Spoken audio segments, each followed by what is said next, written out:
இனிமையான நண்பர்களே, அன்புள்ளம் கொண்ட சொந்தங்களே, அனைவருக்கும் வணக்கம்.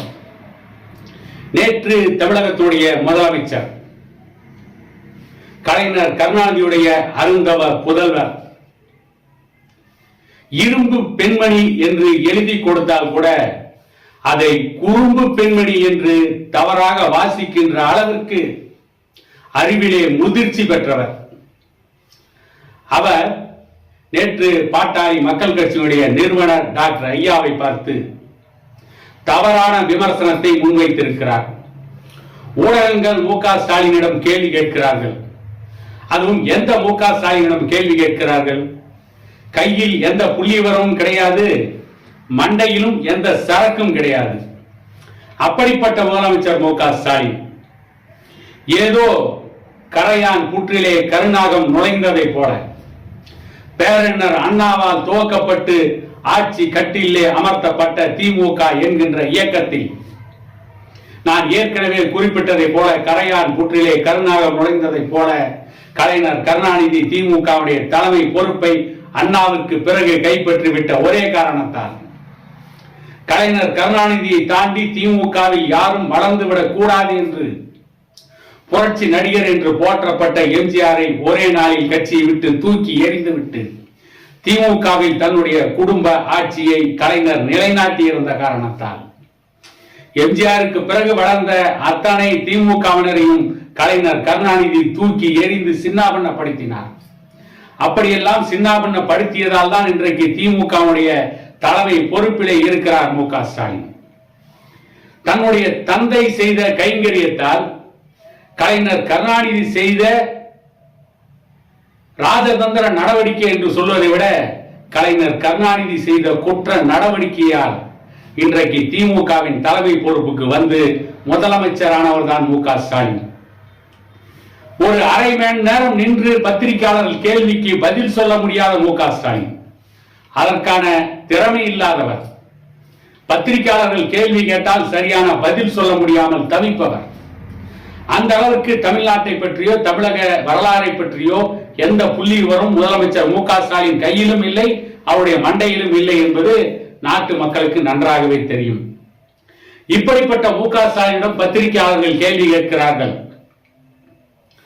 அது மின்சார ஊழல், மின்சார துறையில் அதானி பல மாநிலங்களுக்கு கையூட்டு கொடுத்திருக்கிறார், பல மாநிலங்களுக்கு ஊழல் செய்து அந்த மாநிலத்தில் அதிகாரத்தில் இருப்பவர்களோடு தொடர்பு வைத்து லஞ்சம் கொடுத்து சூரிய ஒளி மின்சார தொழிலை விரிவுபடுத்தி இருக்கிறார் என்ற குற்றச்சாட்டு எழுந்திருக்கிறது.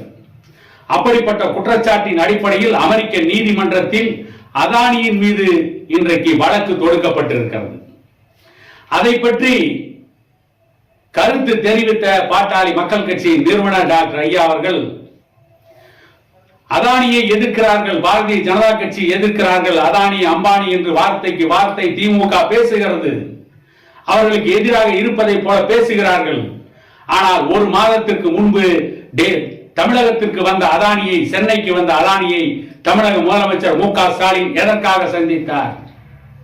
இந்த சூரிய ஒளி மின்சாரத்திற்கும் மு.க. ஸ்டாலினுடைய அமைச்சரவையில் இருக்கின்ற அமைச்சர்களுக்கும் திமுகவிற்கும் சம்பந்தம் இருக்கிறதா இல்லையா என்பதை பற்றி மு.க. ஸ்டாலின் தெல்ல தெளிவாக பதில் கூற வேண்டும் என்று ஒரு அறிக்கையை பாட்டாளி மக்கள் கட்சி நிறுவனர் டாக்டர் ஐயா வெளியிட்டிருந்தார். இதில் இன்னொரு முக்கியமான விஷயம் என்னவென்று கேட்டால், தமிழகத்தின் பிரதான எதிர்க்கட்சி என்று சொல்கின்ற அதிமுக அதை பற்றி வாய் திறக்கவில்லை. தமிழகத்தில் இன்றைக்கு புதிதாக கட்சி ஆரம்பித்த விஜய் போன்றவர்கள் கூட வாய் திறக்கவில்லை. ஆனால் திமுகவுக்கு எதிராக முதல் கல்லை தூக்கி எறிந்தவர், முதல் எதிர்ப்பை தெரிவித்தவர் பாட்டாளி மக்கள் கட்சியின் நிறுவனர் டாக்டர் ஐயா அவர்கள். அது சம்பந்தமாக மின்சாரத்துறை அமைச்சர் 10 ரூபாய் பாலாஜி சாராய பாட்டில்களில் ஒரு பாட்டிலுக்கு 10 ரூபாய் அதிகமாக விற்கலாம் என்று சட்டவிரோதமாக அந்த விற்பனையை நடத்தியவர். அமலாக்கத்துறை நடவடிக்கையால் நீதிமன்றம் தானாகவே முன்வந்து பாலாஜியின் மீது வழக்கு தொடுத்து அந்த வழக்கின் அடிப்படையில் ஓராண்டுகளுக்கு மேலாக கிட்டத்தட்ட 412 நாட்கள் சிறையிலே இருந்து வெளியே வந்த அந்த செந்தில் பாலாஜியை மீண்டும் அமைச்சராக்கினார்கள். மின்சாரத்துறை அமைச்சர் பொறுப்பை கொடுத்தார்கள்.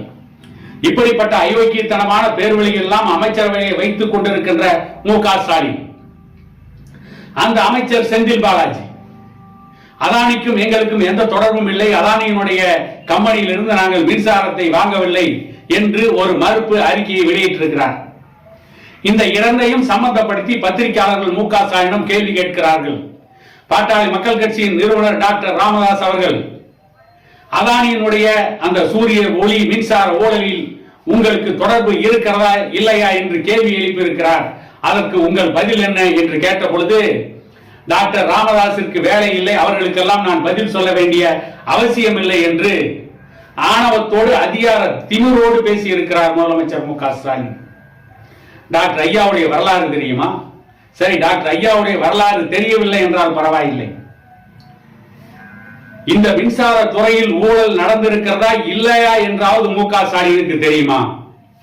முதலில் பாட்டாளி மக்கள் கட்சியுடைய நிறுவனர் டாக்டர் ஐயா விட்ட அறிக்கை என்னவென்றாவது மு க ஸ்டாலினுக்கு தெரியுமா?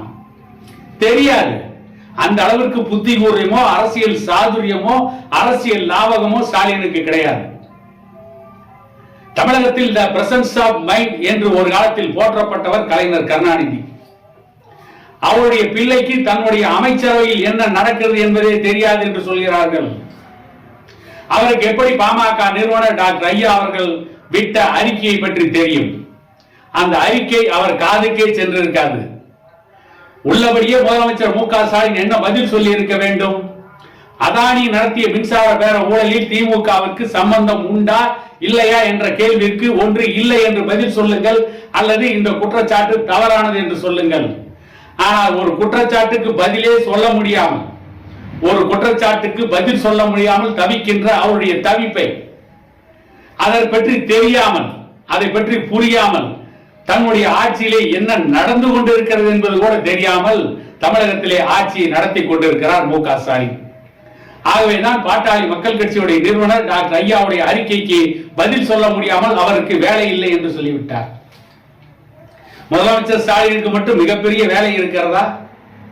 வேலை வெட்டி இல்லாமல் தமிழ்நாட்டிலே ஒரு முதலமைச்சர் இருக்கிறார் என்று சொன்னால் அது இன்றைக்கு இருக்கின்ற முதலமைச்சர் மு க ஸ்டாலின் தான்.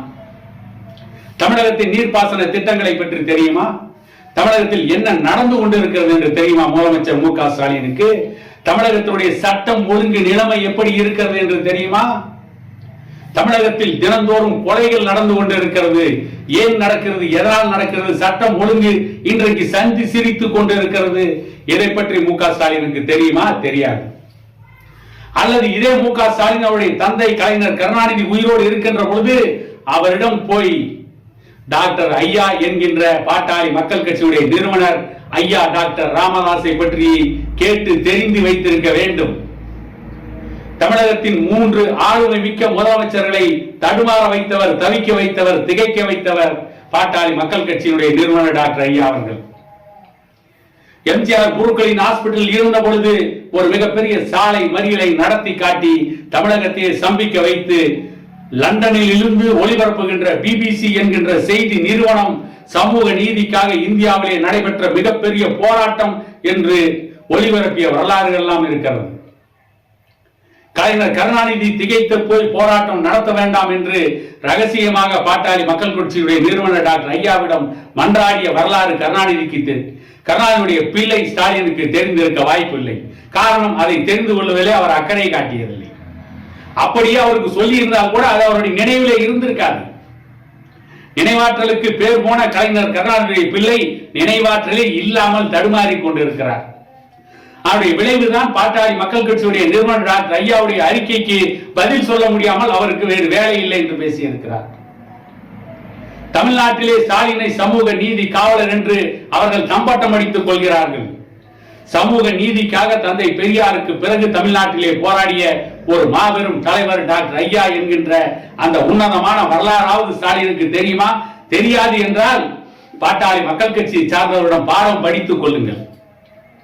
அப்படி தெரியாது என்றால் ஸ்டாலின் அவருடைய நாடாளுமன்ற உறுப்பினராக இருக்கின்ற திருச்சி சிவா போன்றவர்கள், ராசா போன்றவர்களிடம் கேட்டு அந்த வரலாறை தெரிந்து கொள்ளுங்கள். அவர்கள் அப்படியே அந்த வரலாறை பற்றி சொன்னால் மட்டும் என்ன ஸ்டாலினுடைய மண்டையிலே ஏறிவிடப் போகிறதா? மண்டையிலே மூளை இருந்தால் ஏறும், களிமண் இருப்பவர்களுக்கு எப்படி ஏறும்? ஆகவே ஸ்டாலின் அவர்களுக்கு டாக்டர் ஐயாவுடைய கருத்துக்கு பதில் சொல்ல முடியாமல் தடுமாறியதன் விளைவு, பதில் சொல்ல தெரியாமல் தடுமாறியதன் விளைவு என்ன நடக்கிறது தமிழ்நாட்டிலே என்று தெரியாமலேயே ஒரு பொம்மை முதலமைச்சராய் ஸ்டாலின் இருக்கிறார். ஆகவேதான் அவருடைய எந்த கேள்விக்கும் பதில் சொல்ல முடியாமல் தடுமாறி கொண்டிருக்கிறார். ஸ்டாலின் அவர்கள் ஜெயலலிதா இருக்கும் பொழுது தடுமாறினார். எடப்பாடி பழனிசாமி தமிழகத்துடைய முதலமைச்சராக இருக்கின்ற பொழுது ஒன்று மிகப்பெரிய திறமையான முதலமைச்சர் அல்ல. அவர் கம்பராமாயணத்தையே சேக்கிலார் எழுதினார் என்று பேசிய முதலமைச்சர் தான். அவர் முதலமைச்சராக இருக்கின்ற பொழுது கூட சட்டமன்றத்தில் எதிர்க்கட்சி தலைவராக செயல்பட முடியாமல் சட்டையை கிழித்துக் கொண்டு வெளியே வந்த ஸ்டாலின் சட்டை பட்டனை எல்லாம் பீத்து எறிந்து விட்டு சட்டமன்றத்தை விட்டு வெளியே வந்து அரை நிர்வாணமாக போஸ் கொடுத்து அதை ஒரு பெரிய அரசியல் என்று ஒரு மிக மோசமான ஒரு முன்னுதாரணத்தை தமிழகத்திற்கு தந்தவர் மு க ஸ்டாலின். எடப்பாடி பழனிசாமியை கூட சட்டமன்றத்திலே எதிர்கொள்ள முடியாத மு க ஸ்டாலின் தமிழகத்தில் நடக்கின்ற பிரச்சனைகள், தமிழகத்தின் அன்றாட மக்களுக்கு இருக்கின்ற பிரச்சனைகள், இவற்றை பற்றி தினந்தோறும் சிந்தித்துக் கொண்டு பல அறிக்கைகளை விட்டு ஆளுகின்ற அரசை திக்குமுக்காட வைக்கின்ற டாக்டர் ஐயாவுடைய வரலாறு என்ன தெரியும்? ஏதாவது தெரியுமா ஸ்டாலின் அவர்களுக்கு? எதுவுமே தெரியாமல் பாட்டாளி மக்கள் கட்சி நிறுவனர் டாக்டர் ஐயா அவர்களுக்கு வேலை இல்லை என்று சொல்கிறார் என்று சொன்னால் ஸ்டாலினுக்கு இருக்கின்ற அறிவு மிக குறைவு, அறிவே இல்லை என்றுதான் சொல்ல வேண்டும். கிட்டத்தட்ட தமிழகத்தில் ஒரு நிர்மூடன் முதலமைச்சராக இருப்பது இப்பொழுது ஸ்டாலின் இருக்கின்ற இந்த காலத்தில் தான் என்று எதிர்கால வரலாறு சொல்லும் என கூறிக்கொண்டு இன்னொரு காணொலியில் உங்களை சந்திக்கும் வரை உங்களிடமிருந்து விடைபெறுவது உங்கள் எடப்பாடி துரைசாமி.